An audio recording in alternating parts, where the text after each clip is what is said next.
Have you seen this? The exhausting antics of speed demon Robin Williams trying to liven up a movie about toys that hates fun.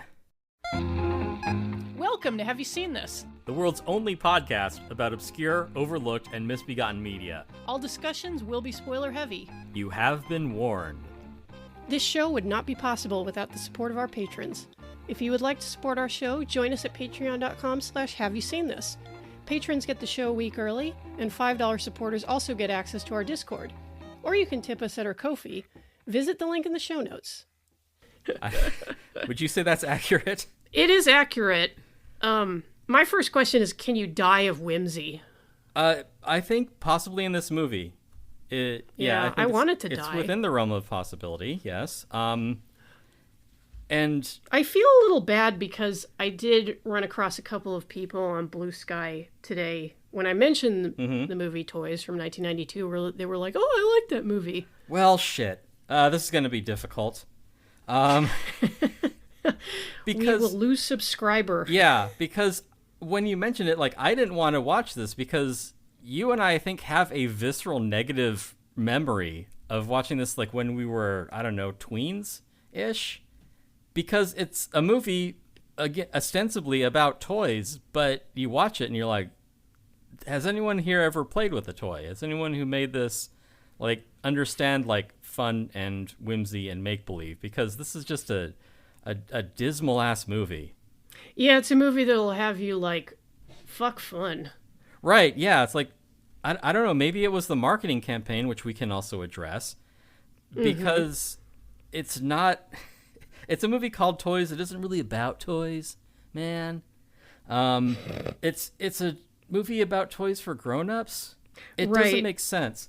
I think part of what isn't fun about the movie Toys is, and again, like, I'm projecting a lot onto this. The movie directed by Barry Levinson, who has done better work, yes. But if you are a certain class of person, which I am never going to be, you don't buy, like, normal toys. You don't go to Toys R Us, R.I.P. You don't go to KB, double R.I.P. You buy toys at, like, the Learning Center, and, like, you take your kids to, like, Gymboree, and, like, they have, like, Playmobil and wooden trains. Like, that is the kind of person who makes toys thinks toys are, which is not what toys are. Yeah, this movie has a really boomer-ass attitude in general. Part of that being embodied by the fact that these toys all suck. Well, they are toys, like, straight out of, like, the 19th century. It's like this would have been cool in 1905. Right, yeah. Oh, it winds up. It's very innovative. You know, it's like, I appreciate wind-up toys on a much deeper level than you. Which, again, that gets back to, like, this Learning Center stuff where it's like, oh, it's an educational toy. Like, we won't... Want to come over and play with my mechanical Turk? Right, yeah. We will not have guns in this house. Our child will grow up to be a famous Nepo baby, and they will learn constructive play with these wooden blocks and these simple shapes. And then they will go on to make wildly reviled shows for HBO. Exactly. Maybe, like maybe they'll cut loose and let them have, like, a Sylvanian family or something, or like a Briar. Yeah, that is the, like, education toy addled mindset that I think speaks to this like boomer ass point of view that Jen is describing. Yeah, and while this movie claims to be just like a whimsical symphony of joy for the entire family, the tone never quite gels. The tone is all over the place. And this movie did flop very hard, the presence of Robin Williams notwithstanding. Robin Williams was extremely popular at the time. He hadn't done Mrs. Doubtfire yet, which would be a runaway hit. So he's just kind of casting about for him. Yeah, being Robin Williams. I don't remember if Hook was actually, like, popular. No. Or No, if it was just kind of Hook was not well known because it was a Spielberg film with Robin Williams and Julia Roberts. Yeah, no, Hook was not successful or well regarded. I mean, I'm sure that we have listeners who love it, as I'm sure we have listeners who love toys, in which we're sorry. Hit us up, info at haveyouseen.us. Explain yourself, please. No, like, I'm not going to be I'm not going to be mean about it, because I can understand, God help me, why some people might find things to enjoy in this movie. Mm-hmm. There are aspects of it which are well done. It's just so the opposite of my shit. Right. And like you say, it never quite settles on a tone. I just get, like, and again, it is just an emotional reaction. It just seems just so dour and miserable a film that is, again, like you say, it's supposed to be about whimsy. But, I mean, the stuff that you see on screen, it's like the people who enjoy these toys would absolutely be insufferable to be around. Yeah, they'd be like that one David Cross character from Mr. Show. I only listen to vinyl. No, I mean, it's someone who's always interrupting to, like, make a gag that you're like, yes, I'm glad that you enjoy it. We're trying to have a discussion here. Oh, like Robin Williams. Yeah, perfectly cast as himself. I found a tidbit on the IMDb, and, you know, the IMDb should always be taken with a grain of salt, but I think it is reasonable to believe this one. Okay. The top item of trivia says, the scene with Robin Williams addressing his troops was ad-libbed. Levinson kept a camera rolling every time Williams was on set. And it's like, no shit. Yeah, that really is... If we can kind of cut through all the preamble about this, Windows 95 ass-looking movie, it is... Of course, like, the focus of this should be Robin Williams, because I know that, like, his material has not aged well. In that, you know, what we were saying earlier about, like, oh, this is just a person who kind of just yammers on and dominates the conversation, where it's like, will you shut up? Will you stop trying to force me to laugh? Will you please leave me alone? Plus is sometimes, like, mildly racist and homophobic as well. Yeah, I mean, that's kind of low-hanging fruit. Like, yes, but it's also, like, I think more that it's more in that it's just lazy material. Sure. I mean, that's, like, if you're doing the kind of material where it's just like, okay, like, just let whatever comes into your head, like, spew out. Right.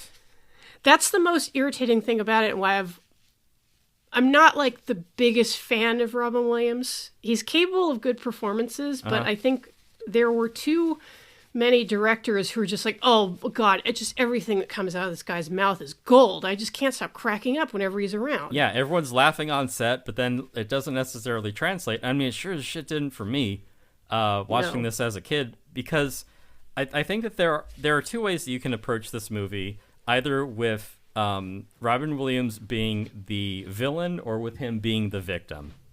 And I'm not talking about the film's narrative. I'm talking about the production. Because I think what we have here is a very dour, oppressive, not whimsical script. And like, we need someone to punch this up. Let's get Robin Williams. We don't have to write anything. We can just let the camera roll, and he'll just say stuff. And he'll crack up the rest of the actors. People will see Robin Wright giggling, and they'll be like, oh, we must be having fun. Which is not how this works. Right. Because I feel like, for the most part, if you take Robin Williams out of the movie, you get what the original script of Toys was. Because he doesn't move the story forward. He comes in and he interrupts, and he bothers people, and he riffs. The riffing. But which is interesting that he's continually derailing the movie, because the movie is centered around his story. But his story there isn't anything there. Yeah, I mean, I'm not saying that there is. I'm just saying that this is supposed to be about him growing as a character, but he just basically remains the same incredibly irritating man-child throughout. Yeah, they didn't have whatever it was that was interesting about this character, and they didn't ask Robin Williams to find that. Like you had to wait until, I don't know, like Dead Poet Society or something, until like a director's like, hey, can you actually like act rather than just, again, like Jen says, say whatever comes into your head. And in that way, like under a good director, yeah, you could get a good performance out of him. But this is this is a half-ass script. This is, Barry Levinson being like, this is a movie about toys, but I'm not really getting the whimsy. We need someone to come in and just like joke around and liven things up, because it's mostly about war toys destroying a factory. So yeah, we have Robin Williams as, because it's pointless to refer to his character because his character is Robin Williams. Leslie Zevo. Yeah, it doesn't nominally. matter. This is Zevo Toys. Right. Yeah. So yeah, I mean, he does like this kind of irreverent improv, just horse shitting around, but his like contributions are kind of peripheral to the actual goings on. I mean, the scene will move ahead without him, other than him being like, I've got an idea, or like, we've got to do this. But I mean, his character doesn't really grow or change. He's just Robin Williams to attempt to save a very just dull, oppressive story. Yeah, and like I was kind of hinting at before, the entire setup for the movie is presented to us as sort of it's going to be his trial by fire. It's going to be his opportunity to really grow up. Yeah, it starts, the first 15 minutes about the death of an old man. Right. Donald O'Connor, in fact. Yeah. Dignity, always dignity. Right. Yeah, like that's, which is kind of cool. I like Donald O'Connor. It's a very small part, but the fact that he's wearing a helicopter beanie, which is oh so wackily like attached to his pacemaker. Yeah, I know that like that was, they'd give out those hats to like new employees at Google. But again, it's that kind of, that like forced corporate whimsy that I don't know. Like I do not trust the sense of humor of a person who wears a helicopter beanie. No, and that's a huge problem with this movie, because we're supposed to believe that Leslie Zevo's dad, Donald O'Connor, is doing the right thing by not leaving his toy company to his son, but instead to his psychopathic brother, played by Michael Gambon, who, it has to be said, fucking crushes this role. He's so good in this movie. This movie does not deserve him. Right. Yeah, and he's amazing in it. I don't know what he was expecting that his do nothing nepo son, whose entire life has been just like coming up with just really lame gags. He's like, I don't think that shit for joke shops. Yeah.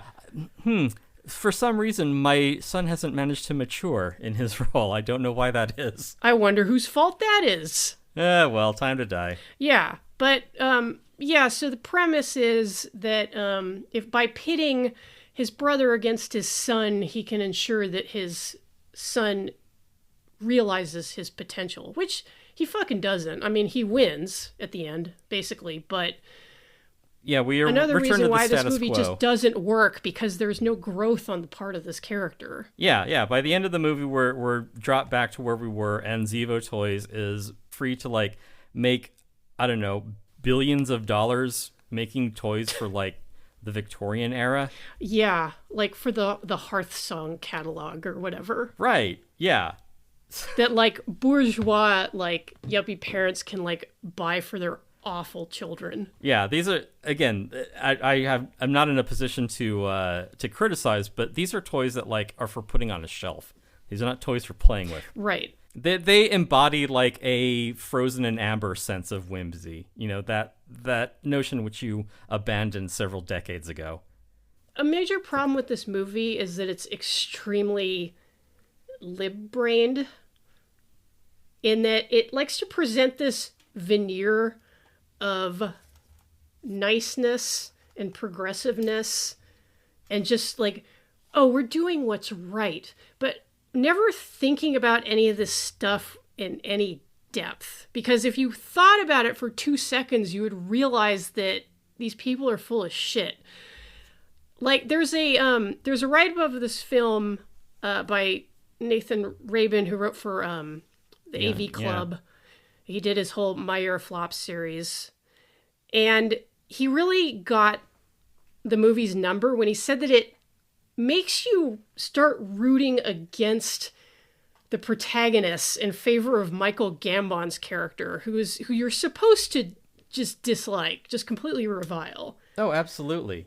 Yeah, like that is intrinsic. And not just because history has borne Gambon's character out, but because of just the, I don't know, I would say it's entitlement is the closest word. Be like, I'm the protagonist. Of course you have to like me. I'm the son of the owner. Of course you have to laugh at my jokes. Yeah. And another good example of kind of the lip-brain derangement of this film is the lyrics to the song, which I think you said that you liked, which I was taken aback by because it's a Tori Amos song. Hey, I begrudgingly, yes. I like that song. Undergraduate college women with a Y, don't at me. I just don't understand why we have Tori Amos when we already had Kate Bush. That's just what I'm saying. Exactly. Tori Amos is not a period in my Moonflow in my musical history that I wish to revisit. It's not you, lady, it's your fans. Fair enough. But like I was saying about the song, which comes in when we get a look at the factory floor of Zevo Toys, and you hear Tori Amos singing these lyrics about happy workers. Yes. And I just call bullshit on this entire scene because it's like, oh, look at these drones like happily bopping along, dancing as they assemble toys and mouthing the lyrics about how this is the perfect job. I was like, you've got to be fucking kidding me. Right, yeah, no one aspires to work in a factory. Yeah, and it's that liberal idea where it's like, oh, well, if you worked in a factory where you made toys, like, that would be great, right? It's like, no, it's still physical labor. You still don't own the means of production. You're still making profit for the dumbass man-child CEO or whatever. Yeah. Yeah, I mean, he can play with his robot sister and like live in a twee little dollhouse. It's like, what? Like, this is not aspirational. Right, yeah. Barry. Well, if it's coming from someone at the top of the heap, like, big-time Hollywood director, of course it's going to have a different perspective because he co-wrote this. Like, why would anyone, everyone loves being on my sets. It's like, well, I think they would rather be making their own movies, but sure. Yeah, and interestingly, Barry Levinson co-wrote this screenplay with Valerie Curtin, who was a sister of Jane and also wrote for Saturday Night Live. To date, this is like her last filmed screenplay. I can see wanting to hang up your spurs after that. Yeah, I would take that L and just lie down with it for a couple decades, to be honest. But yeah, to my chagrin, yes, I grudgingly admit I do really like that Tori Amos song. Well, the music in this movie isn't bad, and the music in it is better than a lot of the material, and again, like the way that she does it, it seems a little subversive, which No, you're right, and I completely forgot to say that because the other thing about this scene is that her vocals in the song and everything come across as almost sarcastic. Yeah. Yeah, I mean, she's good at that. Yeah, so I don't know, maybe I'm sorry, Tori, maybe you're smarter than I thought. It's her fans you have a problem with. Yeah, that's for sure. Yeah. Now you have to sit here and you're going to listen to the entirety of Me and a Gun in reverent silence, or else it means that you hate women. Right. Now take several seats. God, stop. I'm sorry, I'm giving you trauma flashbacks. Yeah. But just long-winded late night arguments in my dorm room. Yeah, not a great time. Yeah, I'm loath to admit it. But yeah, Tori Amos is good at what she does, so but up Tori. Yes, and I have to give credit. She's a lot like my first ex. I'm sorry, Tim. I have to give credit to the music in this, and I'm going to give the bulk of that credit to the person credited along with Hans Zimmer. That is, of course, Trevor Horn, famously of the Buggles. Yeah, also absolutely. Joined Yes for a brief period before the Buggles, and became incredibly successful as a producer. I'm sure many of you are familiar with his work with Art of Noise, with Propaganda. He produced Frankie Goes to Hollywood, who are also on this soundtrack. He produced fucking... who are those girls pretending to be lesbians from Russia? Tattoo. I've never heard any of their music. But yeah, he produced... They had some bangers. And all right, sure, I don't care. It's produced thanks Pet Shop to Boys. Trevor Horn. Yeah.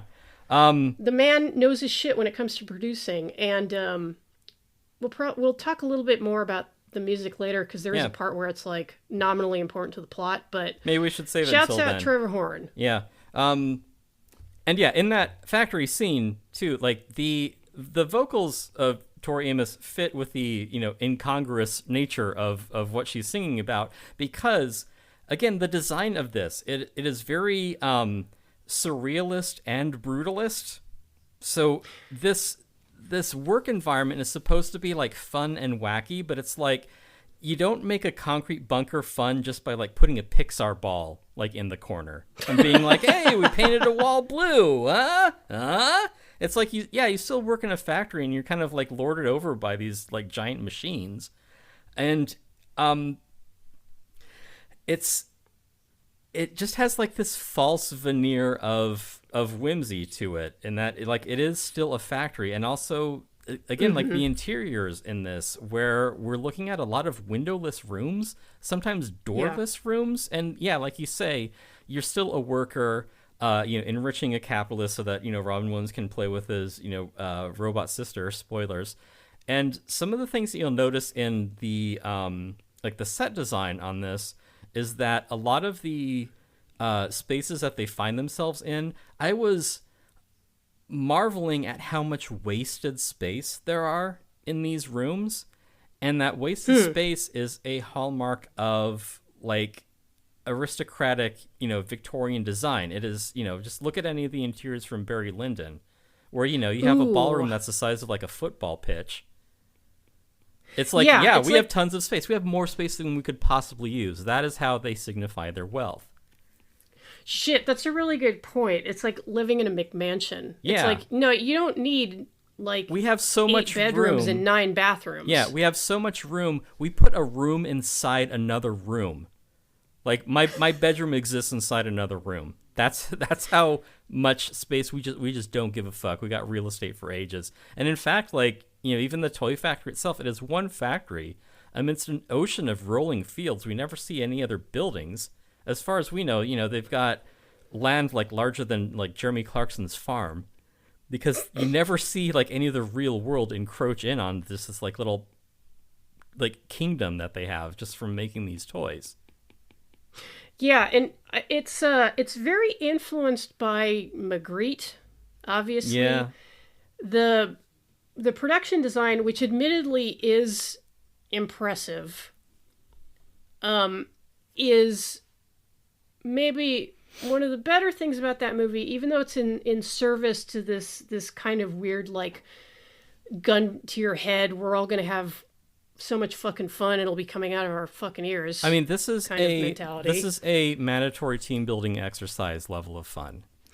Yeah, it made me think of the time I had to do I did a team get together with my roller derby team, and we were obliged to play Cards Against Humanity because it would really help us get to know each other. Yeah, or like, hey, all new hires, 2 truths and a lie. Like, can I just go to my desk? Yeah, like, I thought I was here to work. Like, can you let me do that? Yeah, also, like, I don't want to be friends with these people. These are my coworkers. No. But it's like, no, you have to be friends. We decided. No. Yeah, like, it's like, and that's a thing. And I think Robin Williams actually says this at one point. Or maybe it's Joan Cusack. Something about one of their employees being like family, which, as we all know, in the year 2024, or at least I hope you know, that is a massive red flag at a workplace. There are a lot of red flags in this in hindsight, things that, you know, they may not have realized at the time. But yeah, that is one amongst them. But yeah, we noticed too that, you know, this being a Christmas movie, Merry Christmas, our gift to you, toys. Oof. We pooped in a stocking for you. Right, yeah. But yeah, there's the whole set piece of like this mishmash of holiday cheer and just like these gleeful drones in their like factory costumes watching gingerbread men dance with snowmen and reindeer humping each other. These uniforms are cute as opposed to these military/private security uniforms, which are bad. It's like, no, it's all the same shit. Yeah, it's all a costume. It is a shared delusion. Like, I need look no further than those like matronly kind of maid costumes at like the candy shops at Disneyland. Yeah. Like, we're pantomiming this happy workplace, but I mean, it is ultimately still a workplace. But yeah, so that just makes it seem more like a cult. And full disclosure, I kind of get these vibes from the Lego Group some of the time. Like, you think you're gonna like, you know, go work there and like you come back as like a minifigure. You got like 2 dots for eyes and like this crescent smile that's plastered on. The most controversial post on r/Lego locked after 10,000 comments of discussion and fighting. Right. But yeah, no, I know what you mean. Yeah, because it is like, you know, we're very inclusive and we're very welcoming, and we want you to be your best self, provided your best self is the self that we approve of. Right. And it's like, well, that's not really... That is the kind of lib brain that Jen is talking about. And my interpretation of like sort of the liberal mindset that this movie has is the war toys thing. Like, again, it couldn't be more anathema than to turn a toy into a weapon. Like, just to depict conflict in toys. Yeah. How dare you? Yeah. It's very boomer parents, like, about to raise like just the absolute worst just the Gen X kids. Right, yeah, just insufferable, always correcting you, just sort of eventual sex pest, just sort of nuisance kid that you just hate to be around. Yeah, and that is the other pivot upon which this whole story turns, beyond the supposed maturation of Robin Williams' character, is the repudiation of the notion of war toys. Like, this is absolutely like the worst thing in the world. Yeah. In this movie, worse than labor exploitation, worse than poverty, worse than illiteracy, worse than sexual harassment in the workplace. God, yes, and we'll get to that because boy, oh boy. But yeah, the whole conflict of the movie is because Michael Gambon, the general, Leland Zevo, I want to say. I don't care. The general. Yeah. Not the auto insurance general, but Michael Gambon. No, now general. that guy could run a toy company. Production design, like, not quite as good, but, you know. No, it's got a certain appeal to it, you know? He is determined to take over this company and make war toys, and he has this ulterior motive, which is weirdly prescient and kind of makes you wish the movie was a hell of a lot better. Yeah, he's this joyless military officer who is absolutely the wrong man for the job. It's sort of, and well, it's sort of like how you know, when Steve Jobs departed this mortal coil, and then Tim Cook came in to replace him as the CEO of Apple. Tim Cook is more of a like logistics kind of functionary. Like, I can make things more efficient and I can make the company run better, but he's not a visionary in the way that Jobs was. The iPad being like the last thing that Apple truly innovated, and probably And well, in my opinion, like the last innovative thing that came out of tech about a decade or so ago. Someone's been listening to Ed Zitron. Well, I made that comment on one of the threads where people are like, because he's like, why is it that tech is so shitty anymore? And I'm like, well, what is it with tech? Seriously, I'm very pissed off right now. Why can't it be better? Yeah. It's like, I said nothing Come like on that. the show, Ed. We'll make fun of you. We can do this because no one listens. What's the worst that can happen? Someone will listen to our show.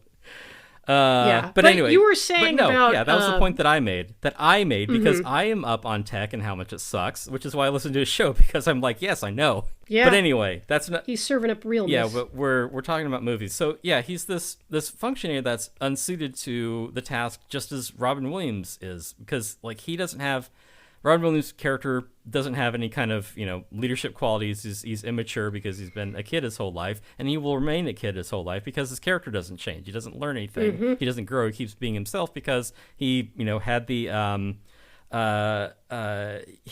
certainty of being right in who he was this whole time. Like, okay. Because we live in a wacky fantasy world where people are delighted by this and talk about not learning don't want to anything. shoot him with a gun. Right, yeah. But yeah, so Michael Gambon, sort of reluctantly takes on the task of being in charge of a toy company.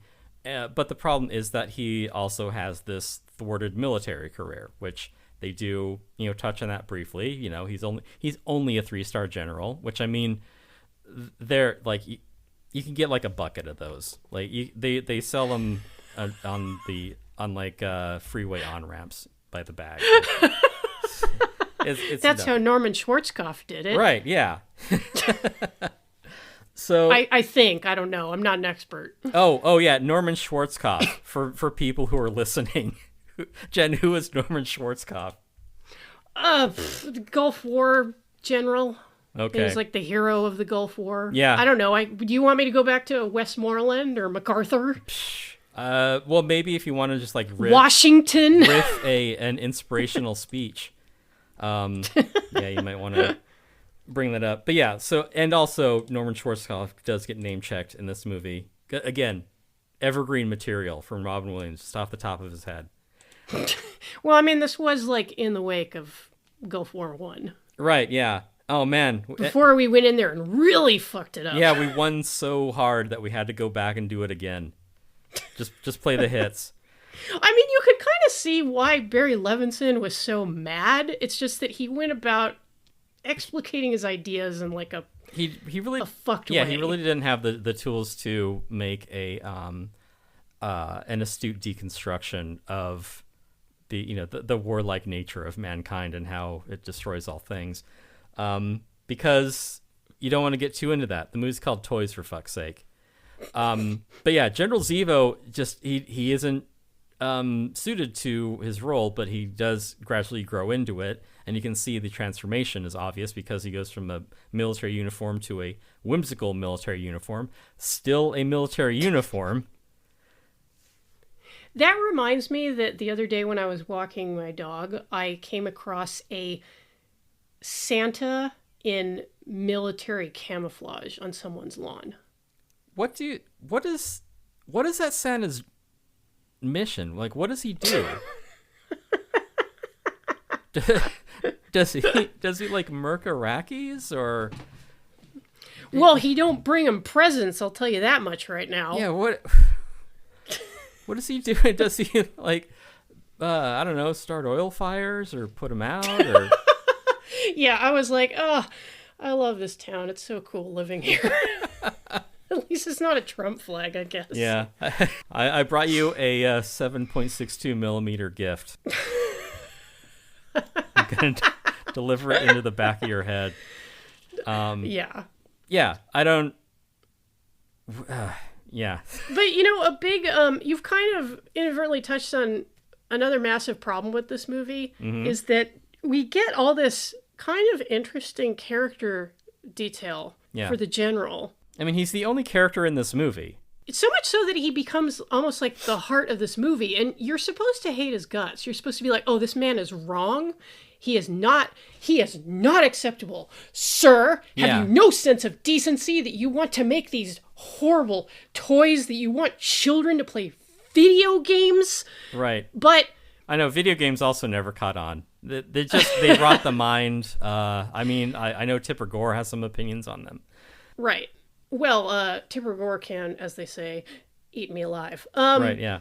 So, but yeah, you like have you this say, really kind of interesting, albeit cartoonish character, played by a really good actor. I can't emphasize enough how good Michael Gambon is in this stupid-ass movie.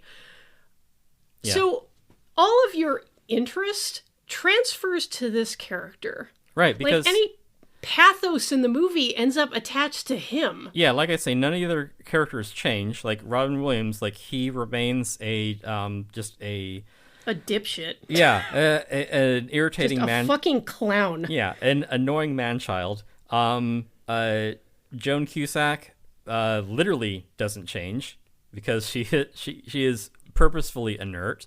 Robin I have Wright. such a massive pet peeve about this character, but we'll get to her yeah, as well. yeah. Robin Wright shows up and is along for the ride. That is She the looks depth of her great. character. That is the depth of She's her cute. character. And Yeah. LL Cool J is also in this.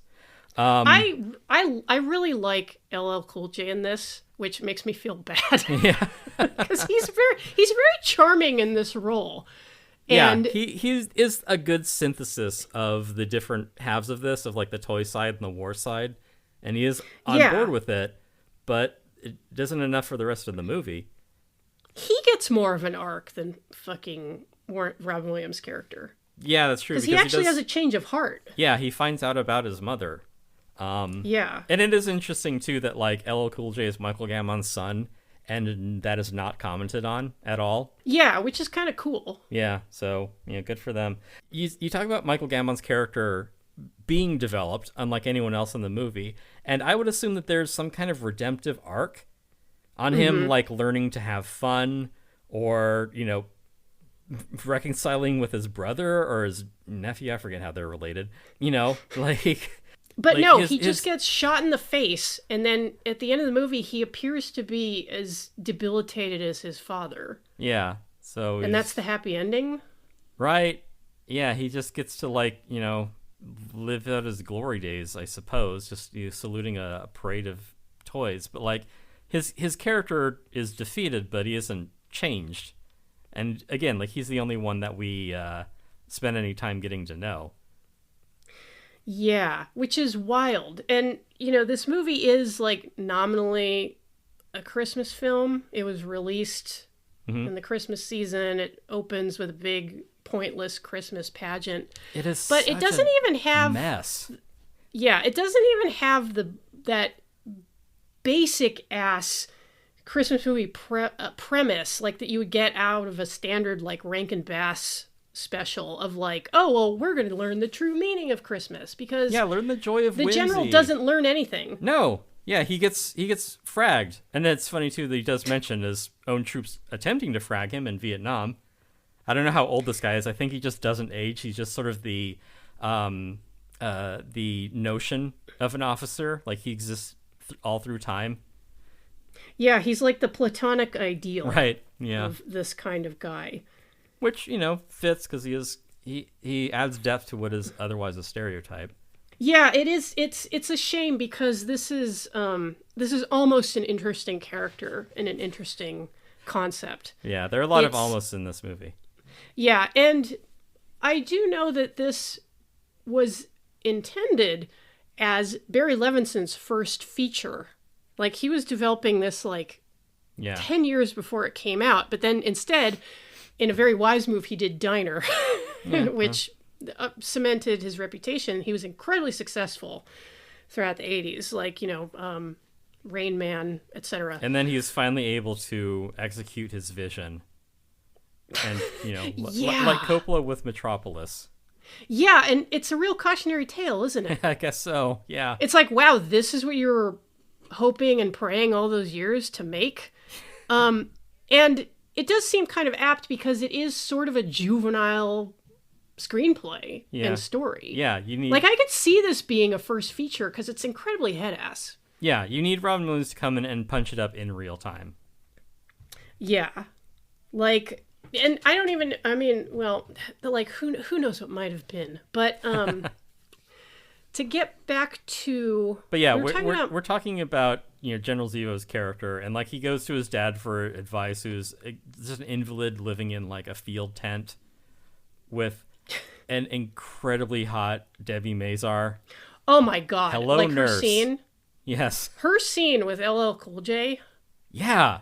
She's so fucking hot. I know. In this movie. Yeah. I forget if this is before or after her being the side piece in Goodfellas, but yeah. Sweet Jesus. Yeah, this would be after Goodfellas, because that was 1990. So yeah, people were like, "Oh, Debbie Mazar, kind of hot." Yeah. It's like we got like a dark Barbie doll. I wouldn't say goth, but brunette Barbie. Yeah, like her, it's near as like her and her little like nurse hat and her little like negligee. Whew. Yeah, and her very like expertly done eyebrows. Yeah. Just like, man. Yeah, girl is on point. Mm-hmm. She wouldn't be this hot again until she played, I forget if she was Sugar or Spice in Batman for... Oh, yeah. Which Batman movie was that? I think Batman Forever. Yeah. The one with Jim Carrey. Sure. And Tommy Lee Jones. Whatever. They all blend together. Yeah. I think see like was a big... Spice and Drew Barrymore was Sugar. You're right, because Drew Barrymore is dressed in white, and yeah. There you go. Debbie Mazar, looking good. They were hot in that movie, too. Right. Yeah, so, sorry, Debbie Mazar, you didn't have a hell of a lot to work with in this movie, but you were very memorable, let's say. Yeah, so Zevo is a general in search of a war, but he's been relegated to running a toy shop. Yeah, he's kind of the embodiment of... one of your favorite sayings, which is when you have a hammer, every problem looks like a nail. Yeah. Like he can't divorce himself from the military mindset. And on the one level, this seems to be a movie about fathers, good, bad, and indifferent. It doesn't put across that theme very well because it's so half-baked. Right. But the general does go to his senile father for advice for all the good that does. And it is kind of funny because like the guy is so out of it that he's just unintelligible. It's like trying to have a conversation with Brian Johnson of AC/DC. Yeah, and like, and you mentioned the bit with like the infirmary tent, which has been pitched in the living room of a mansion. Yeah, again, another room within a room. Right, and in a lot of other movies, you'd be like, oh, that's a nice touch, and it tells me something about this character. In this movie, everything that should be kind of like a funny gag or a good bit or like an amusing device just falls flat. Like, I have never seen a more unfunny comedy. I don't know. It just seems to like too secure in what it is to really be daring. Which is just such a weird kind of criticism. I think people rewind that and be like, Tim, you're just pulling words out of your ass.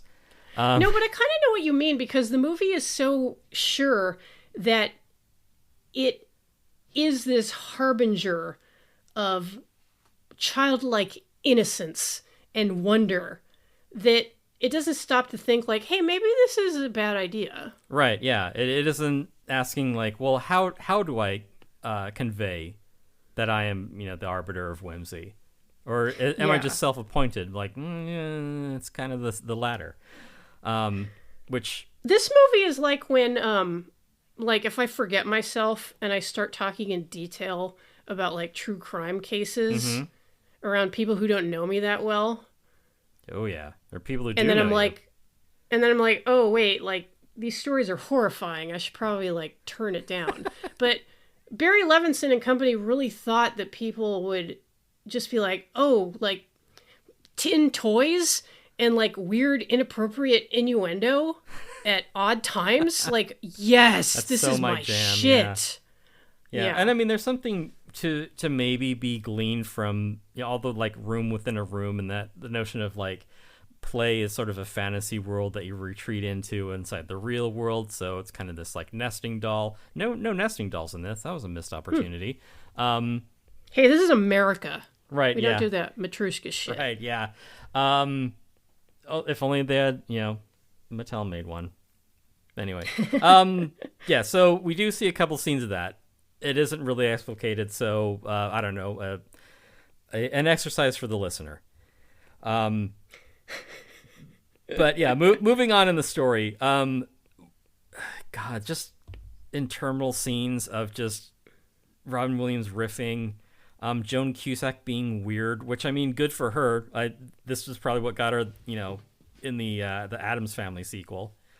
I genuinely think that she is extremely good in this role, and in a role which is irritating as hell. Yeah. Like, she's I have no shade damn on Joan Cusack. I mean, I like her being Joan Cusack and all the moves that she's been in. Mm-hmm. Don't get me wrong. Yeah, she we plays all a love type. Joan Cusack. Yeah. She's cute. She hits the appropriate notes for this performance, which and I assume that her name is Alsatia because she's basically a dog-like companion. Sure, or maybe it's a reference to Un Chien Andalou. France. I don't know. Yeah, who knows? Like, there is a point at the end of the movie when she says, "So this is Paris," when they're standing in a green field. Mm-hmm. Okay. I mean, yeah, like she's pretty broken by the end of the movie and like under repair, but whatever. It's not worth thinking about. Yeah. Fuck this movie. Yeah, and also like, yes, she's autism coded, but that's low hanging fruit. Well, I mean, like, that's like and I'm not dinging you, Tim, because I thought the exact same thing when I first watched this movie. I was like, why is Joan Cusack so autistic in this movie? She has a singular obsession with something from her childhood. Let me put these Legos away and finish my thought. Yeah, she's blunt to the point of rudeness. Like, right. She tells Robin Wright that she has a terrible voice and shouldn't sing. Yeah. Like, okay.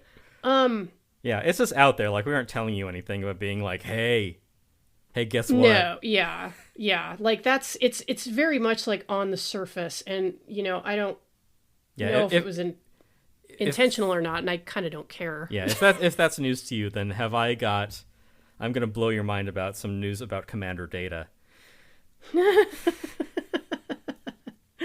Yeah, so even though this is a ridiculous character, she is very good, but maybe this is where I can, because, we're no respecter of spoilers on this show, so can I just jump ahead to what really bothers me about this character? Okay. I mean, you did already let on that she's a robot. Well, yeah, because, like, who gives a shit? Okay. Like, if you, listener, are mad that we were spoiling toys from 1992 for you... It was the perfect movie until... Maybe grow up a little bit. Like, yeah, why don't you put away childish things?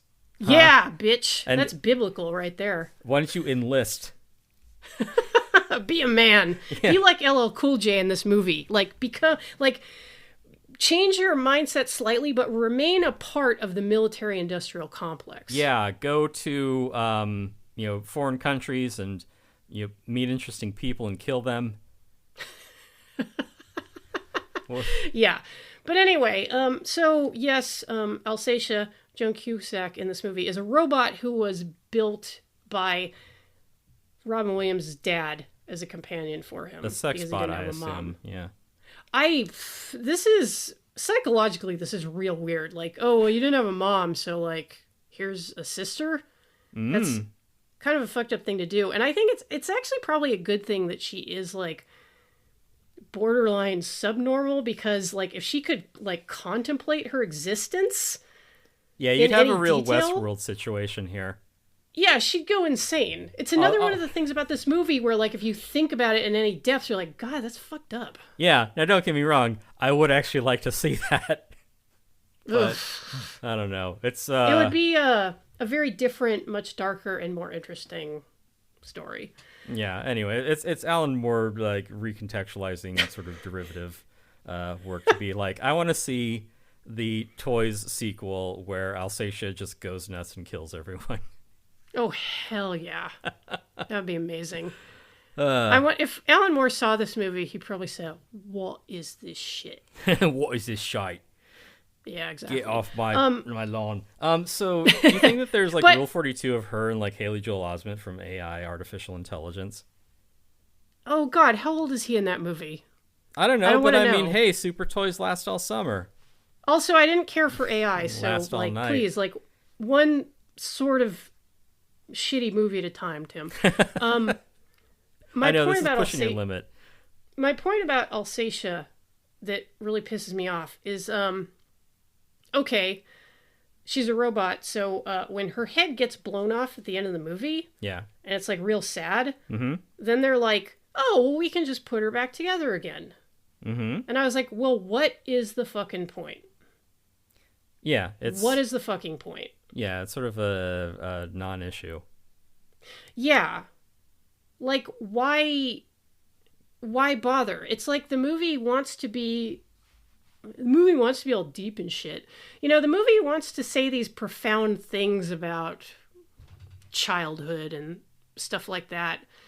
And it does touch on death, but in such a, like, nonsensical, stupid way, where it's like, oh, we buried Donald O'Connor, but he's got this toy in his coffin that laughs constantly. Yeah, it's So really. he can be annoying even in death? What a dick. I always appreciated the way that Dad could run a joke into the ground. Literally. And the thing is, we all, if, and I apologize to listeners who maybe didn't have a father figure or had, like, a bad relationship with their dads, but, we can all appreciate a dad joke. Mm-hmm. But the dad in this movie is just so tiresome, just like his son. It is sub-dad joke humor. It is someone who doesn't understand comedy or whimsy, maybe, trying to convey that. Yeah, It doesn't come across. That's why the movie just seems so, like, soulless and forced. yeah, and like the big meet cute in this movie, which is Robin Williams getting together with Robin Wright, like they bond over like Yeah, it is. farts in a can. Well, no, I mean, even before that, we have a very pedestrian, unfunny copier scene. Right. Yeah, where Which gives Robin Williams more opportunity to do shit from his stand-up act. it's the opportunity for Robin Williams to just do his comedy Tourette's. Yeah. Because we have time. because we have the unfunny scene of LL Cool J and just this random Southern cowgirl in a drum major outfit, which is Ron Wright, who's just introduced in with all the like I don't know subtlety or nuance of just like here's Robin Wright, she's in this too. She's the love interest. Yes. Also the She has to like Robin Williams because he's her boss. Right. We'll get to that. But first, the outfit. Yeah. And again, like this sort of mandatory fun. Do you think that Zevo Toys has a policy on employee flair? Oh, God. Because did she like come to the office that way? Like, do they assign her like this is what your outfit's like? You have to be fun for the other employees. This is getting You're into a that cast member now. yeah, hey, there's your emotional labor. Mm-hmm. Be like, no, you have to. Everyone else's happiness is your responsibility. Yeah, you're performing joy Right. for the benefit of your corporate overlords. Yeah. Hey, So we're a family. smile, We're a sweetie. family here. Yeah, you'd be prettier if you smiled more. Yeah. And he literally, at one point, like, Leslie literally hits her with that line. He's like, hey, how about a little smile or something like that. Yeah, it is a scene And- that, in hindsight, does not play well. Yeah, and he, like, because she's upset over Mm-hmm. being policed by LL Cool J and his, like, surveillance police. Right. So, what does Leslie do? Something which is the mark of a truly immature person, which is not to address the person's negative feelings, but to just steamroll over them. Like, hey, well, like, smile, because you being sad is making me uncomfortable. Yeah. You're hurting productivity by showing genuine human emotions, and that is not what Ziva Toys is about. We are about whimsy and nothing else. So let's describe the scene. This is where a newly hired woman is cornered in a windowless room by the owner's son. It's so I'm saying. It's so bad. Yeah. But she likes him, so it's okay. I guess. Well, thank God. Like, because what if he was like a Max Landis type of son, you know? Hey, who's to say he isn't? I mean, we've seen enough of that. Yeah. Yeah. Yeah, because there's because later when he basically runs her down on the Soul Road. Yeah, just chasing her down, be like, look, we get it, you own the company. Like, I don't want to sleep with you. Like, I can't, if I say no, like, do I lose my job? Like, this is textbook sexual harassment. Yeah, like, hey, get in the car. Get in the car. I said, get in the car. Yeah, I will run you off the road if you don't get in this car with me.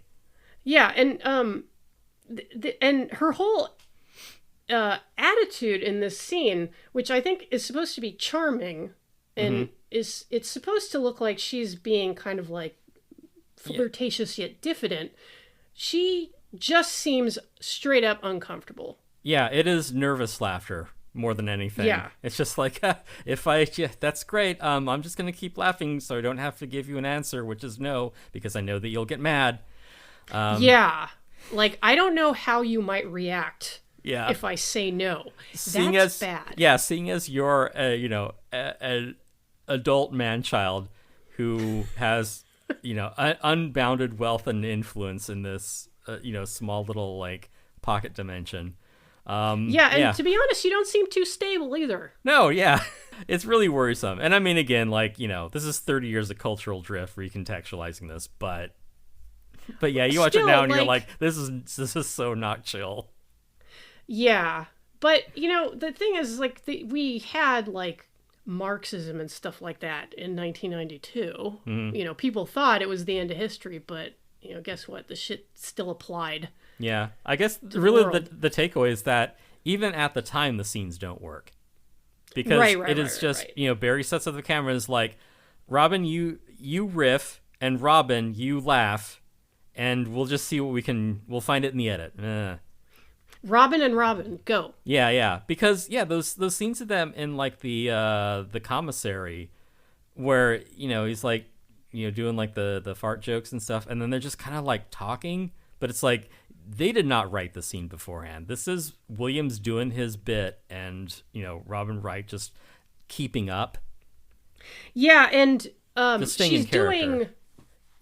she's doing good work here considering like what she's up against basically. Yeah. And it's why her dialogue at times seems like it rings so oddly, because I can't imagine like having to parry like an onslaught of like Robin Williams bits.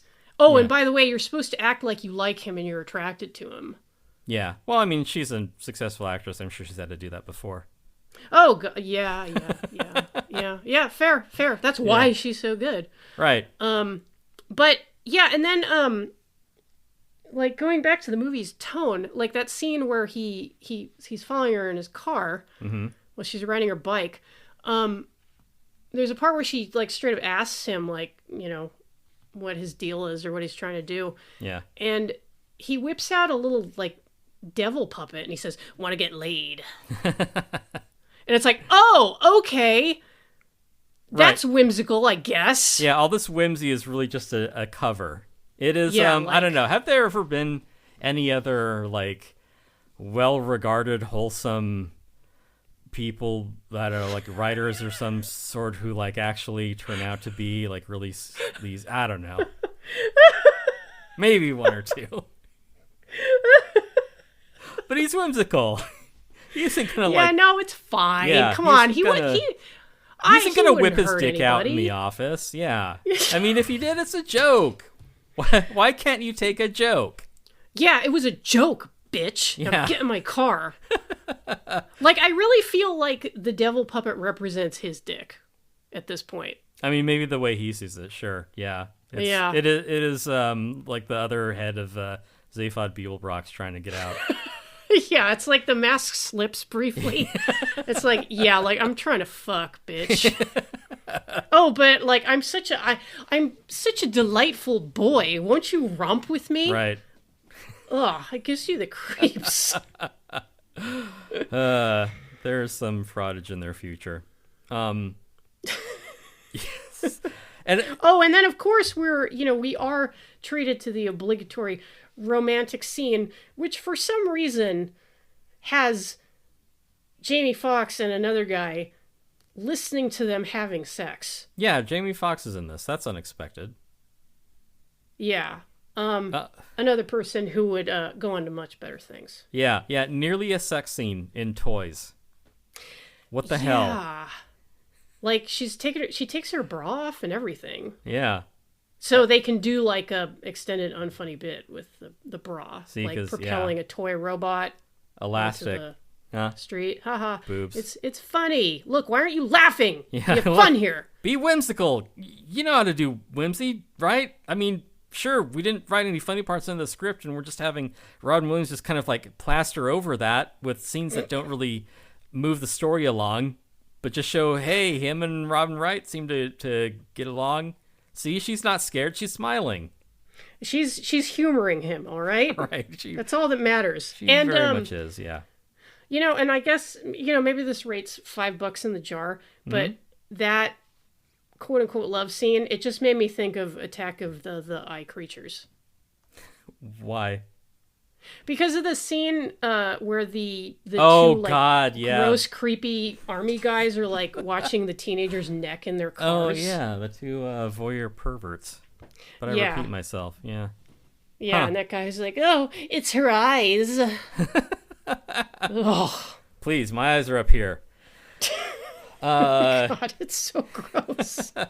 But we see again, like, Ron Williams' character is certain in his role as a toy maker, a purveyor of whimsy, which is why he introduces a VR helmet, the perennial popular toy. Did you know Apple made one of those this year? Yeah. You see them everywhere now. It cost $3,500. Right. And they sold for like Why a are month. people buying these? I can already watch TV on my couch. And I don't have to wear a headset to do it. Yeah, like, why are you reinventing the wheel? It is funny that, I could make, because we do have collections on our Patreon where you can sample episodes that are thematically similar. I'm starting to think I should make one that's called virtual reality. Yeah? Because we keep coming across movies that are like, dude, seriously, this is going to be the next big thing. People are going to go insane for this. It's going to be amazing. And it is a not so much. virtual reality 3D movie with smell-o-vision. The kids are going to love it. And I'll give the movie this, and I think I alluded to this earlier. It does predict things like drone warfare. Right. Yeah. Because recruiting children for the military through video games. Right. Yeah, because ultimately we've kind of gone off the point here because we're wasting all this time with these inert characters who don't really contribute anything to the story. Meanwhile, Michael Gambon's character is actually the protagonist of this, and he has an epiphany when he's out, on I guess like a camping trip with LL Cool J, where he is able to synthesize those two halves of himself. He is able to take the toy side of himself and the military side of himself and synergize those to understand military toys, because he's been at a loose end this whole time. Like, there are no, great wars anymore. Like, wars aren't fought the way wars used to be fought. And in particular, they mention, like the stealth bomber, which at the time it was like $1 billion for one of these things, right? But even still, it's like, what are we going to use them for? And, this is something that was, on, kind of the mindset at the time. It's like, we aren't going to like send a fleet of stealth bombers to like, bomb the Kremlin. Like, wars aren't fought like that anymore. And this is like the legitimacy of Michael Gambon's character, where he waxes on about Vietnam, and it's like, yeah, we could have won. We gave that one away. And it is that kind of General MacArthur like idea of total war, where it's like, why don't we just glass the whole place and then we win? But it's like, we kind of don't fight wars that way anymore. And it is, Michael Gambon as a sort of soldier out of step trying to figure out, well, where do we take warfare from here? And to his character's credit, he figures out a solution. He comes up with a good idea. I mean, war is bad. I don't cancel me.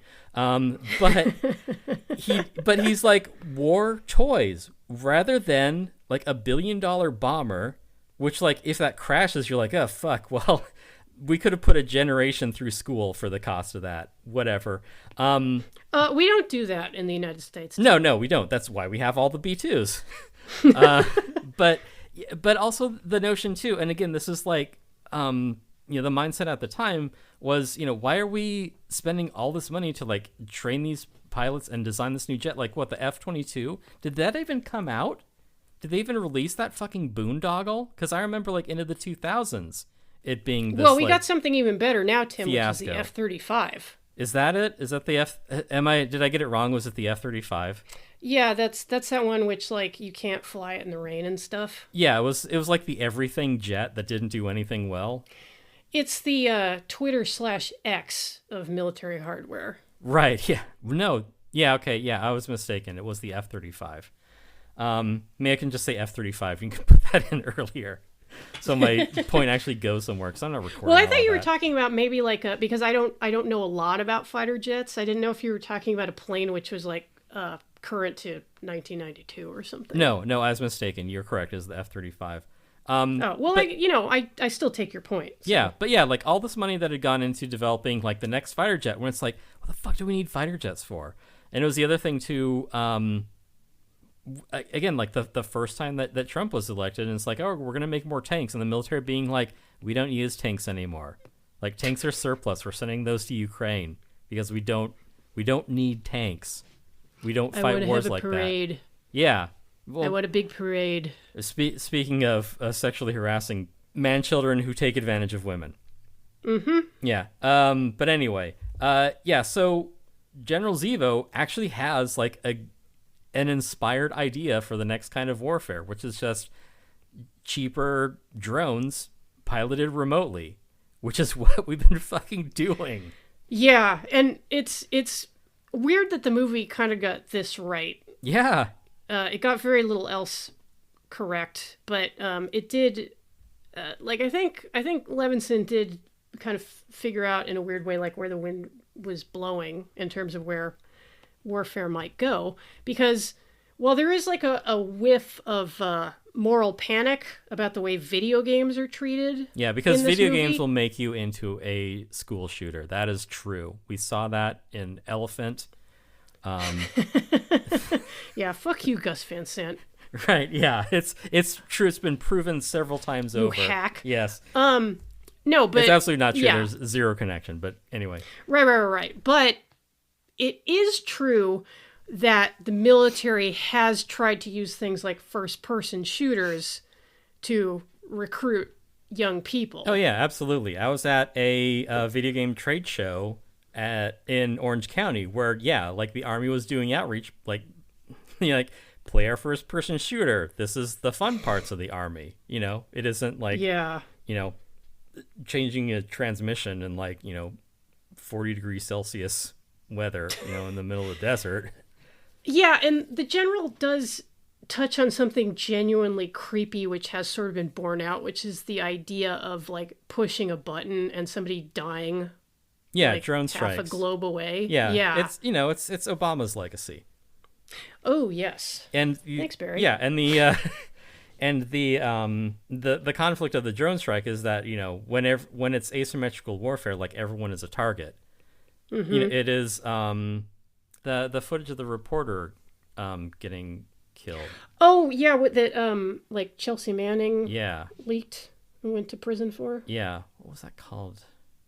Yeah, God, I can hear the phrase in my head. Yeah, all I can think of is hot coffee, but that's the hack for That was the other moral panic, Tim. Right, yeah. Collateral murder. Thank you. Fuck. Yeah, like right. take it again, like because we both sound like idiots. No, right, yeah, no, I will. When you're piloting a drone, it is every enemy is a target. Like you don't have an opportunity to engage with them. You're like, well, I'll just push a button and they die. Like it is the collateral murder scene Yeah. played out, which is like, does that guy have an AK-47, or is it a press photographer with a telephoto lens? Be like, I don't know, I pressed the button, I got the okay. Better safe than sorry. Right, yeah. Like, there's no chance to, like, engage with the enemy. You're like, well, I just kill them. I just press the button and they die. And I'm sure some of them are terrorists. Some of them aren't. But, hey, collateral murder, what are you going to do? Or you just, like, speed run it and you do the Israel thing of just being like, well, they're all combatants. Well, yeah, That baby we shot in the head, that was a combatant. Well, yeah, the definition of, like, enemy combatant was, like, male between the ages of, like, 11 and 60. Yeah, which I think we talked about in our episode with Felix Biederman on Valley of the Wolves. Right, yeah, it is, we will make it legal, whatever you decide to do. But anyway, so right. that's the fucked up thing, is that, General Zivo does have a viable business model. Like, he would be a visionary at Raytheon. People would be like, did you know that Zivo used to be a toy company? Now they fly missiles into air ducts. Like, they blow up reporters. Oops. He would be so popular with the Hugo voters. Right, yeah. Yeah, they could sponsor a sci-fi convention.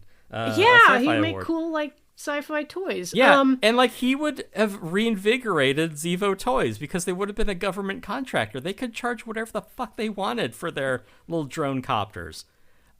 Yeah, and like the supposed positive moral at the end of the story, they go back to making wind-up toys. How many fucking wind-up toys do you see? Kids go gaga for wind-up tin toys. Yeah, they're not going to play with this shit. It's 1992. Not video games. They want Nintendo. Not drones. Like, yeah, kids will play with the goddamn drone. Like, you can make civilian technology from military technology. I hate to admit it, but like General Zivo is right. Yeah, that's and that's the thing, because like it's like, don't tell us that Zivo Toys isn't about making money. Like, yeah, there's this veneer of like, oh, the wonders of childhood, but yeah, it's a fucking factory. They surely have an obscene amount of wealth just by how inefficient everything is. Yeah, and I mean, look at where they live in this like hermetically sealed universe where they can basically just do whatever they want. They can build like a human robot. Right, yeah. Essentially sentient. Yeah, the real world never intrudes. Like, that is, they have seriously like fuck you like dynastic money. Yeah, and I know that a lot of those aspects of the movies, things like the production design, the veneer of like unreality to it. Mm-hmm. I know it's intended that you can tell this this cute story in like broad strokes, mm-hmm. but it comes off more like what you were saying. It's like these are like very wealthy people like walled off from reality. Right. Yeah, they don't like, have to care. Yeah, and like icky material things don't really like intrude upon their bubble of joy and whimsy. Yeah, they're stinking rich, which is why they can make toys that are like impractical loss leaders and kind of just a nuisance to be around. Yeah, like how do we know there isn't like already a division of the company that's making like pesticides or something, and that's how they make their real money? Could be. It wouldn't fucking surprise me. Yeah, do you think that like Robin Williams would have, or like Leslie would have like kind of a Tony Stark moment if like he was trying to make like his impassioned speech and like some other dickhead like wandered in with like a jacket that like makes noises when he walks? And I have to say, I would not, and correctly, the general does not appreciate Leslie's funny musical jacket. Yeah. Because, god damn it, dude, we're trying to have a meeting. Nobody likes meetings. Yeah. We would like to get this over and done with. Also, it's like, you walked in knowing that jacket makes noise. You could take that fucking thing off at any moment. Yeah. Like, why are you wasting our time? Yeah, it's like, oh, but I'm just such a scamp. Yeah. Like, don't you love how disruptive and irritating I am? Oh, it was like this thing that happened to me today. I mean, I don't want to talk about it.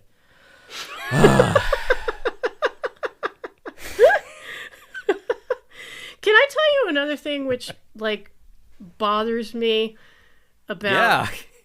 the Yeah, yeah, the why movie was stop 2 now? hours long. We got plenty. God. Yeah. Going back to the general doing basically what is framed as bad innovation, Right. which like the guy's motives are not good. Let me be clear about that. Right. He has some kind of Oh, Jen, you're bigoted against war? I didn't know yeah, you're so like, intolerant. I actually hate the troops, Tim. Wow. Fair. That's I right. mean, I said it.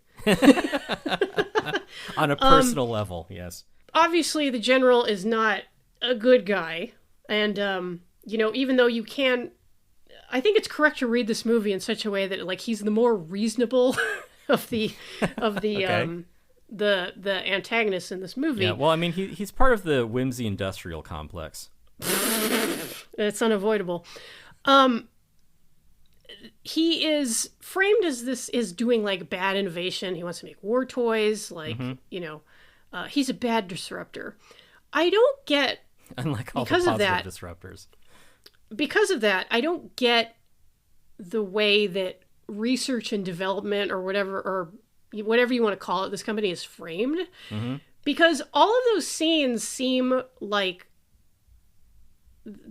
they're poking fun, like kind of mean-spirited fun at the people in them. Like anytime you see like the employees, kind of like the like white coat. Yardley Smith and the other three. Yes. Right. The white coat employees who are like kind of like product testers and like idea people. Their conversation is like so like inane in like a corporate way that you're like, oh, like am I supposed to like not like these people? Well, Because like they're saying really stupid shit about this like fake vomit. well, Like, oh, yeah, the one guy is the saying like, oh, joke can we have like Asian vomit? Like I would really like some Right. representation, or like well, if you've ever been in like a pitch meeting or something, or like if you or like getting notes, you're probably subjected to that. But it does sound like the joke is, what if fake vomit had four like management level executives in several meetings discussing the nuances of what does and doesn't work. Right. And like, you're probably right. The thing I don't get is that Leslie is in on these meetings and he is speaking just as earnestly as his white coated staff. So it's like, oh, so this is the good process as opposed to the general's like bad process. Yeah, I mean it's apples and oranges. I mean the one doesn't really pertain to the other. The gag is just that we put a lot of thought into fake plastic dog poop. Yeah, but they are kind of set up in opposition to like the general's operations, because like there's that one scene where they're discussing the fake vomit, the funny gag throw up, and their room is slowly being squeezed down like smaller and smaller because the general needs space for his like war toys or whatever. I actually like that as a set piece, not just because like the visual component of it, because like where it's going to end up, but it does go there. It's the way it's expected. But I also appreciate that it seems like some of the wordplay was worked on beforehand. Yes. Yeah, like they actually wrote out some of these puns rather than just Robin Williams just off the cuff. Yeah. And, mind you, while I didn't really laugh at any of them, it was just the kind of thing where you're like, oh, yeah, that's a joke. And it's like set up as a joke. Right. Yeah. Like the Asian guy being like, okay. These are all very like Western centric kinds of vomit. Why don't we branch out to be more inclusive? And like that is absolutely something that would come out of a focus meeting. But they're talking. Yeah. But the joke is they're talking about fake plastic vomit. Da-da-da-da-da-da. You can't make funny fake vomit anymore because of woke. Or I guess at the time it would have been political correctness. Right, yeah. Oh, political correctness. That makes me want to throw up. Ah! Yeah. So I that's scared the dog. Yeah, so that's a good 2 minutes out of this movie. Right. Anyway, just like the federal budget, it turns out that the military ends up eating up most of it. So all the other projects get axed. People are thrown out of work because they need more money and space to do the war toys, which again, like, it sucks that all these people are put out of work, but he was ultimately right. Like, he had a visionary idea. You know, he was disruptive. The company was able to pivot into a more lucrative, vertical. He moved fast and broke things. Right, yeah, he put a lot of people out of work, which maybe that's Is that his problem? No. No, yeah, maybe that's the villainous part of it. But the same four characters that we've just been farting around with for an hour or so, they choose to undermine him. I forget what their plan is because there isn't really a plan. The plan is like go in and stop him. Like, okay. But Robin Wright in particular is just out of place. She's sort of like if you had a D&D group, she's sort of the one that like the new character you brought in because another person joined, but like she doesn't fit in. She's just sort of like along for the ride. We have everyone who is supposed to be here, and also here's the girl from the copy room. Right. She's the key to all this. Like, really? And she really is the girl. Yeah, she has no character development. She's there to be liked by Leslie. Yes. Yeah, and it is that's another like weird rich people thing where it's basically implied that Leslie's dad set him up with a woman like right before he died. Right, yeah. This is He's another like, toy oh yeah, I he want to hired give me you. like the day before he died. It's Yeah. like, okay, that's a little weird.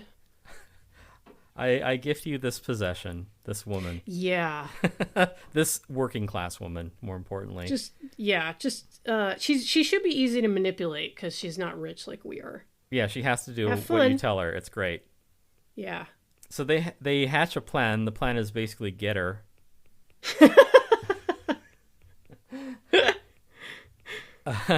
Yeah, but they run off. But first, they have to create a distraction. And I don't know. You can feel two ways about this like little video interlude. This is one of the only things in the movie I liked.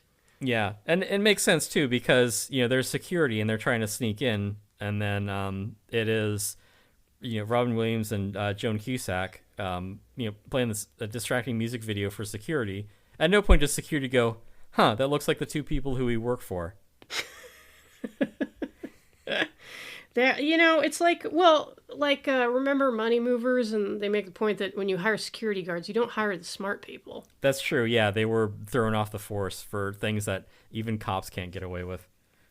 Yeah, like you hire the guys who are gonna be like, look, we got MTV on our console for some reason. Yeah, They're not Southern. I'm just being hateful towards Southern. That's people. true. Yeah, I mean you are very prejudiced. Let's not forget. It's that. because of Robin Wright's character. Yeah. I decided I hate people from the South because of her. What is with that cowboy voice? Does she normally talk like that? I don't know why she does that. I even looked her up because I was like, is Robin Wright like from the South? Well, she was born in Texas, but her parents split when she was like 2, and she grew up in California. So I'm so like, she's from so the the Southern Southern California, yeah. That's why we all talk like this, sugar. Oh, bless your heart. So it was a choice, and to what end? Like, is it just trying to give her character just that little extra bit of texture because she's so lacking otherwise? Because she is the love interest? Yeah, she's just there. She has nothing to do. It sucks. Yeah. It's a shame because Robin Wright is a very capable and likable actress. Yeah, I guess that's why she got hired. And the only thing she gets to do is like basically parry Robin Williams. Yeah, just like guffawing at his horse shit. Yeah, haha, farts. Now, mind you, farts are funny. Right. These farts are not funny. Right, yeah, it's a shame. So they do this music video, which is completely unnecessary. Yeah, it's like a lot of the movie. It's needlessly over elaborate. Yeah. It has you saying like, why is this in here? Right. But I like this weird, pointless pastiche of Talking Heads and Art of Noise. This is a song co-written by Trevor Horn. It sounds very Trevor Horn. Yeah. I mean, it's fun, and I like. God help me, I like Ron Williams' vocals on this because he's doing like a David Byrne thing. Yeah, I mean, I would have gone with like Devo and Talking Heads, but I mean, it's all of a type. Well, you know Art of Noise, right? Yeah, I do. That's why I'm saying it's all of a type. Yeah. So, but I mean, you know, Mark Mothersbaugh scoring films didn't really pick up until the year after. So, and speaking of toy movies, he did also score the Lego Movie. So there you go. I like the dumb music video. Like there are aspects of this movie that I like. Like I like the production design, even though it leaves you feeling kind of cold. Yeah, well, I like some of the performances. Yeah, I mean, I'm conflicted. You know, same as with like the Tori Amos song. Like, there are a lot of things that I would like about this movie if I didn't hate this movie so goddamn much. This music video in particular, I'm like, yeah, I would really enjoy this if I wasn't just like gritting my teeth through this just labored experience. Yeah, real talk, because, yeah. Yeah, I would really like this part if this movie didn't suck so much. Yeah, I feel really that. Conflicted. Yeah. I don't know. Do we want to like fast forward to the interminable ending? Well, there's so much of the ending that you can just fast forward through, like them just kind of running around the hallways in this, you know, kind of Pentagon-shaped area. I get it, Pentagon. Huh? Yeah, like, boy, like, and, you know, I know we've been hard on this movie up to this point, but I really need to emphasize, they biffed the ending horribly. Like, and the movie was not great up till this point, but this stupid ass toy battle. Yeah, it's as pointless as, and we barely talked about the opening of the movie where you get Wendy Melvoin singing this dog shit song about if I can't bring you comfort, then at least I bring you hope, and then like children frolicking awkwardly in like Christmas costumes. Yeah, and it does have that kind of same feeling of like watching like a school play where it's like, yeah, if you're the parents, you love it, but yeah, like you have to be there. Like, yeah. You'll get in trouble if you don't attend, and you really don't want to, but you have to. Your paycheck is dependent on it. This is an all hands. This is a team meeting. This is mandatory. Yeah, and I can't express like just what a horrible way this is to open the film. Right. Well, it not having anything to do with anything might be part of it. Yeah, like it's not cute. It adds nothing to the story or the themes. I mean, I might enjoy the music sucks. Yeah, I might enjoy seeing this like at the mall. But if I went to like the movies, you can like stop for a minute, watch like a couple minutes, and say, oh, you know, look at the kids in their little costumes. That's cute. Oh, here comes Santa in an airplane. That's kind of fun. Yeah. I guess it when introduces. You're like, what does this mean to the narrative? And Barry's like, oh shit, I don't fucking know.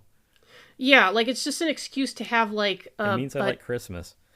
It's an excuse to have like a miniature Manhattan, and then I guess it sets up the airplane for like the climax of the toy battle where I guess Robin Williams is able to get to Michael Gambon. But by this point, you're like, God, just fucking end, please. Right, and again, like more tonal problems. You know, we're having Robin Williams trying to like just cram misery down our Freudian slip, cram whimsy down our throats. But it comes across as misery. Right, yeah. But then we get to the ending where they are being attacked by toys, and I'm like, is this a horror movie now? Like, is this like Puppet Master or something? You know, I was going to say, because, and like, I'm evoking Puppet Master 2 episodes in a row to express how much I would rather be watching a Puppet Master film than the movie we had to watch. Yeah. F.A.O. Schwarzkopf, that was the zinger that Williams probably improvised at the time. That's the funniest joke of 1992. Rest in peace. Yeah, we had seen earlier where, you know, he where, you know, Leslie infiltrates and sees all the kids playing video games, and it's like, oh, how many points do you get for Tank? It's like 300. How many points do you get for killing a person? It's like, oh, 100 points. Oh my God, these little monsters, they know not what they do. Yeah, and it's like, okay, like I know that the general is recruiting these children because he is hoping they will be his drone pilots of the future. Right. And how does he recruit them? Yeah, but at the moment, it's like those aren't real people, right? They're just pixels. And yeah. We know, or I don't know if we do know, but like people refuse to acknowledge that like playing first person shooters will not make you into a stone cold killer Yeah, like by yeah, itself. we already went over that. Yeah, like they're getting causality backwards, where it's like, yes, it is wrong to treat real life people like a video game, drone strikes, but having a video game depicting real people doesn't actually harm anyone. Like, it literally doesn't harm anyone. Oh, and this is another funny thing from earlier in the movie when the general takes his son Patrick on their like fact-finding mission, where it's like, okay, let's find ideas for war toys. They go to an arcade. And the general is very excitedly playing this game where you're like shooting at different like trucks. Yeah, whatever. well, yeah, you're fighting other tanks. You're in a tank and you're shooting other tanks. So you're shooting helicopters. tanks and trucks and stuff, and it's like, oh my god, like you get 1,000 points for shooting at a UN van. Or you get negative It's like- 1,000. Oh, right. Thank you. Yeah, Because he's a military person, he hates the UN, which means he's a war criminal, implicitly. right. And I was like, okay, well, hey, like I say, shoot those vans. Maybe you'll stop UN peacekeepers from raping so many local children. Hey, you can't make an omelet. But because this movie is so lib-brained, we're supposed to go like, oh, they're shooting UN vans with delight. Right. It's like, okay, That's how those he's aren't bad. real vans, right? Yeah. The other thing, too, is that, again, like, his takeaway from this, General Zevo's realizing the impulse to gamify interactions. Like, he's ahead of the App Store. He's ahead of like RageGate engagement. Like, he's found a way to like gamify interactions by being like, oh, if you make killing people into a video game where you get rewarded for it, like, this is just operant psychology. He cracked it. He cracked drone warfare in '92. Yeah. And he's the villain of this. The word visionary gets thrown around a lot. Right, and yeah. feels like tech, but this is the real deal. Like, Yeah. I'm sorry. He was gamifying, remote warfare. Like, anytime that a quadcopter, drops a grenade down on a Russian tank, like, you can thank General Zevo. Yeah, and I think I texted this to you today. Yeah. Now, again, the general's ends are obviously like pretty evil. Like, he's basically recruiting like child soldiers. But Right. one of the horrible things that Patrick LL Cool J's character reveals to the good guys is, like, he's got this whole plan where they're going to go into poor areas. Mm-hmm. They're going to have free childcare, and they're going to teach all the kids to read. And it's so that they can like play these video games, which will make them into like ideal drone pilots. And I was like, and I literally had to go back because I was like, wait a minute, did he just say that they were going to like give people free childcare and education? His nefarious plan is ROTC. Like, And it's like a trade school with like basic training. Yeah, Yeah, like that's enlisting in the military. Yeah, and the thing is, it's not because like we on the show love these things. It's that this is a ostensibly like progressive movie, which is like, oh, isn't this just terrible? I'm like, you clowns love this stuff. Right.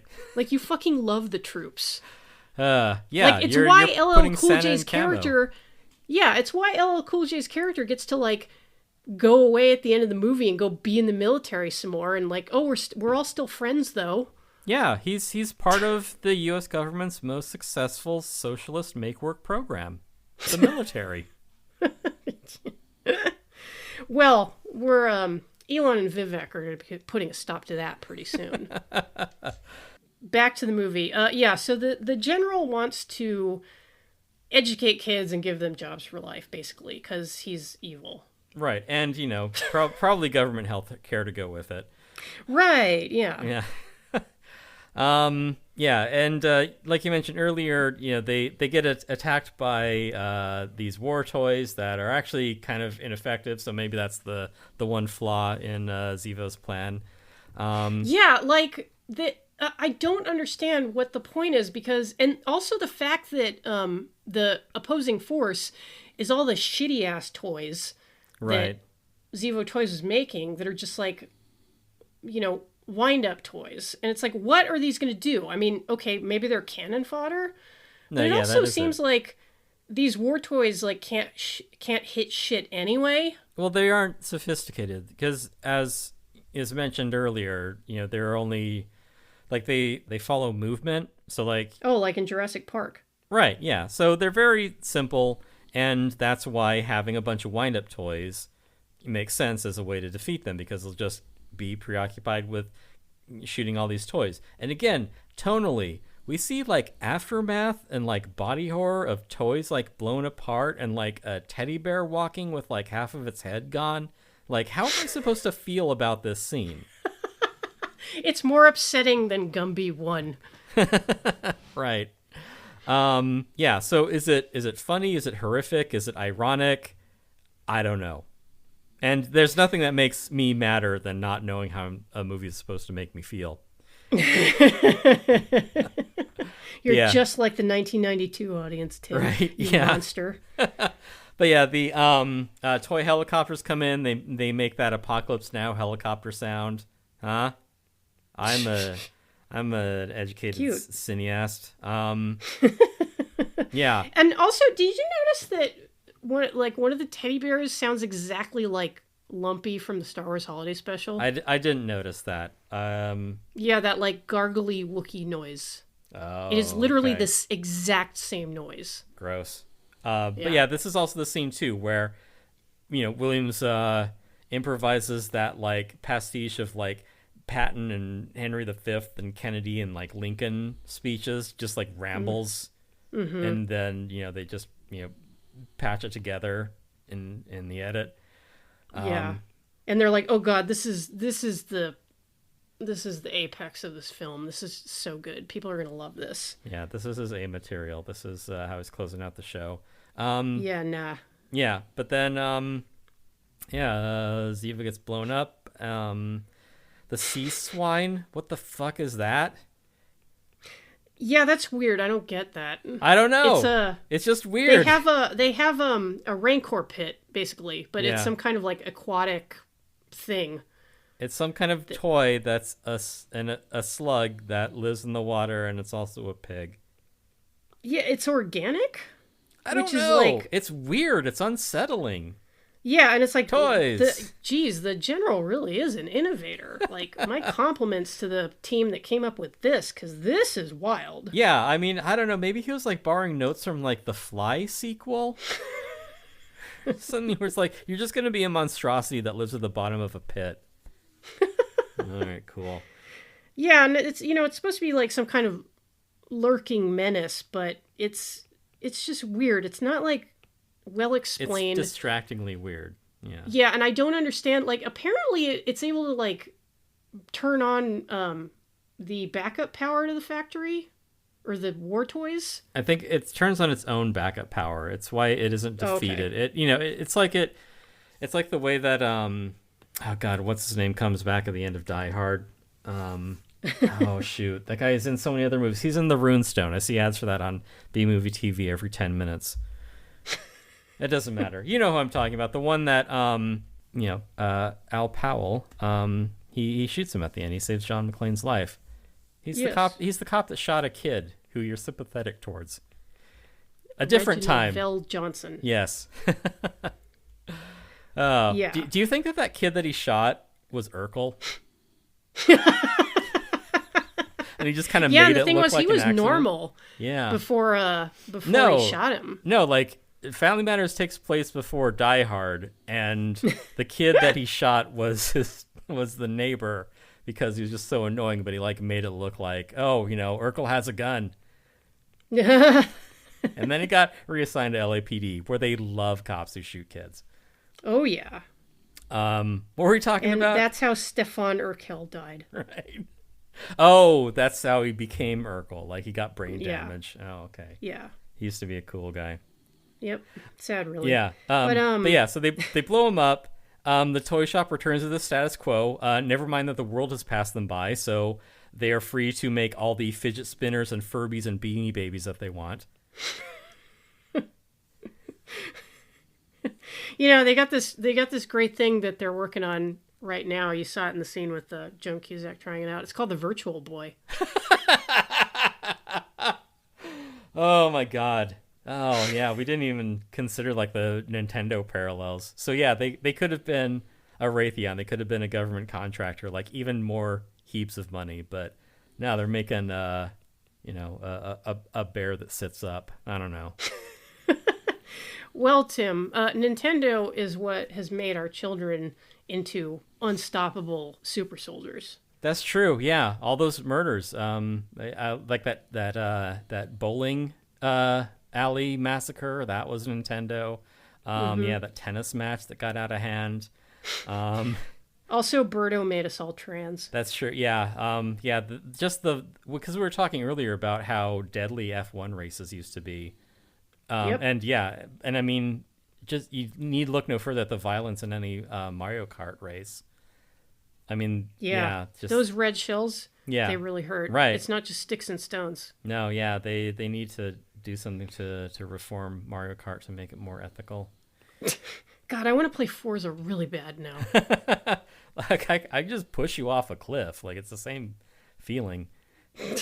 It's the only way I can feel, Tim. Just drive off a mountain barrier. I don't know. Yeah, this movie had 3 songs in it. You'd mentioned Trevor Horn earlier. We should probably do more to address that because you did kind of get into it earlier, but like we were in the middle of talking about the movie. But Trevor Horn, yes, because he was kind of a second tier musician, but a prolific producer. I think I said earlier that I really give him most of the credit for any good music in this. Absolutely.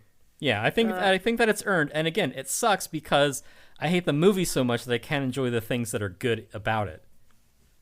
Yeah, like part of me wants to see if I can find like that super long mix of Welcome to the Pleasure Dome. Yeah. But if I listen to it, am I just going to think about that scene from Toys, which is basically the opening credits to Astro Zombies? Good question. I mean, I think I found the remix of Relax. The one from, you're taking it back to what, episode like 20 or something when we covered Interstate 60. Yes. But. Oh, yeah, because they used it in that movie. Yeah. But, yeah, Trevor Horn, not just, from like Buggles and Art of Noise, but the acts that he produced, you kind of get a picture of what his contributions were to music. Because his sound is very emblematic of 80s pop. It is, it's synths, it's drum machines, it's sampling. Mm-hmm. And just going over like some of the, people that he worked with. Yeah, like Yes. I mean, I know Yes as Insufferable Prog because of Jen, but I also know Yes as Owner of a Lonely Heart, which I like. Right, which was actually the Trevor Rabin era. Of course. No, because Trevor Horn, Trevor Horn and Jeff Downes were on the album Drama, which is I'm setting my headphones down. Go ahead. It's contentious among Yes fans. I happen to like it. I think it is genuinely a good album. And they only lasted the one album, which maybe friend of the show Julie can explain to me why that was the case. I don't remember the lore. Mm-hmm. How's it going, Julie? But Owner of the Lonely Heart, that was the big smash for Yes when they really came back big in the 80s, which you wouldn't have thought for a progressive rock band, but they moved with the times. They were the General Zevos of progressive rock. Yeah, they were visionary, unappreciated in their own time. Yes. Some of the other acts that I think, Jen, you mentioned, Frankie Goes to Hollywood, Mm-hmm. Grace Jones. He produced Tubular Bells 2. There's an Enya song on the soundtrack. We've done 2 movies in a row that have random Enya needle drops. In this movie, it's Ebu Day. Yeah.